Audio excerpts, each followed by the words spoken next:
Tad pievērsīsimies jaunākajiem notikumiem politiskajā arēnā, jo līdz vēlēšanu dienai Izrēlā, kas notiks 27.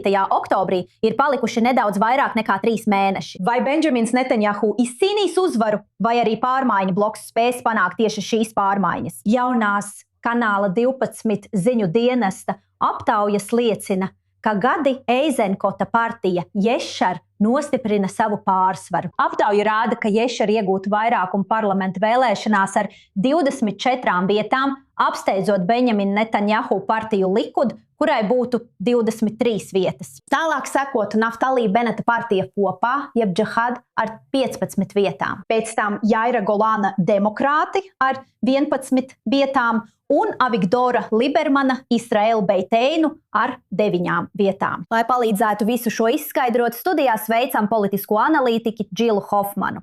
Tātad, Džil, aptaujas prasa laiku.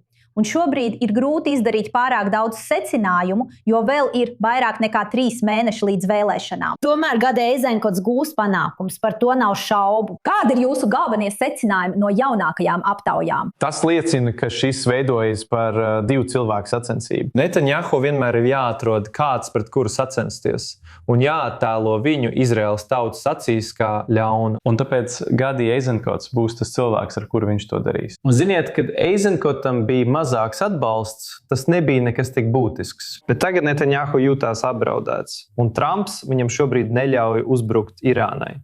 Tāpēc viņam ir kāds cits, kam uzbrukt. Un ko vēl jūs varat pastāstīt par to, kā Naftali Benets, bijušais premjerministrs, šobrīd darbojas tieši un kā kopā darbojas partija Bajit un šī opozīcijas apvienība? Bija tik daudz spekulāciju, kad viņi pirmo reizi apvienojās. Kādas ir jaunākās ziņas? Kādas ir jaunākās ziņas šajā konkrētajā jomā? Naftali Benetam tas ir ļoti neapmierinoši, un ir arī citi aptauju rezultāti, kuros viņam klājas vēl sliktāk. Un viņš patiešām domāja, ka viņi sagaidīs ar atlastām rokām kā kandidātu uz premjerministra amatu. Un tas, kas notiek vēlēšanās šeit, ir sacensība, kas patiešām koncentrējās uz personībām, nevis uz jautājumiem. Tādi kandidāts, kas nav Netanjahu, automātiski iegūst lielu atbalstu no cilvēkiem, kuri varbūt būtu vēlējušies, lai premjerministrs būtu Naftali Benets vai kāds cits. Bet viņu galvenais mērķis šajās vēlēšanās ir mēģināt atbrīvoties no Netanjahu. Un jebkurš kandidāts, kurš netiek uzskatīts par galveno kandidātu, kas to var panākt, cietīs. Ir tas brīdis vēlēšana kalendārā, kad reklāmās sākusies īsta cīņa. Un šoreiz tieši mākslīgā intelekta reklāmas ir patiešām aktuāls. Un tas ir diezgan neglīts, ja godīgi. Un dažas no tām ir iznākušas arī ar pretreklāmām. Pastāsti mums par pašreizējo vēstījumu, sākot ar Benjaminu Netanjahu, atbildi no Gadi Eizenkota, un tad pavisam nesen jauna reklāma arī no Benī Ganca. Labi, tātad Netanjahu izlaida reklāmu, kurā bija redzams, ka Gadi Eizenkots skrien sākumā izskatījās, ka viņš skrien pie karavīra. Labi, priecājos, ka jūs to redzat uz ekrāna. Un tad viņš paskrien garām karavīram, un tad viņš aiziet un apskauj Mansūru Abbasu. Šī ir Netanjahu galvenā kampaņa.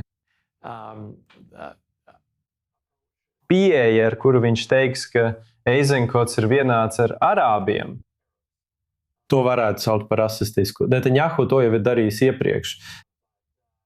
Tas ir tā, kā ir. Un tad, protams, Eizenkots ir skaidri norādījis, ka Netanjahu ir tas, kurš leģitimizēja Mansūru Abbasu. Un Gadi, un tad mums ir Benijs Gants, kurš dara to, ko varbūt Gadi vajadzēja darīt, izveidojot savu reklāmu. Tas parāda, kā Netanjahu bēg prom no tās pašas personas un apskauj ultraortodoksālo kandidātu. Goldknops tur plakātu, uz kuru rakstīts: mēs labāk mirsim, nekā tiksim iesaukt armijā.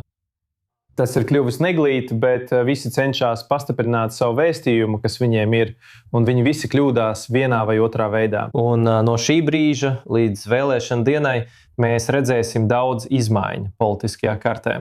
Šovakar 13. kanālā bija ziņojums, ka Mansūrs Abbas mainīs savu partiju, lai tā kļūtu par ebreju un arābu kopīgu partiju. Jā, viņš pat ir runājis ar Joabu Segaloviču, bijušo Ješatid partijas vietnieku ministru, par kandidēšanu viņa sarakstā. Segalovičs runā arābiski un varbūt kandidēs ar citu nosaukumu, nevis Rām, kas nozīmē apvienotā arābu partija.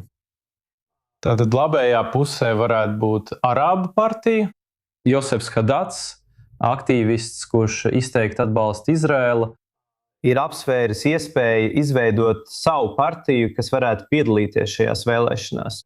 Un Netanjahu, viņa cilvēki ir runājuši par iespēju dot viņam garantētu vietu sarakstā, bet Josefs Hadats labāk gribētu startēt savas partijas saraksta augšgalā. Nākamo 97 dienu laikā būs daudz, kas jāizlemj, Manina. Būs daudz, kas jāizlemj, un nav šaubu, ka būs vēl daudz reklāmu līdzīgu tām, ko jau redzējām.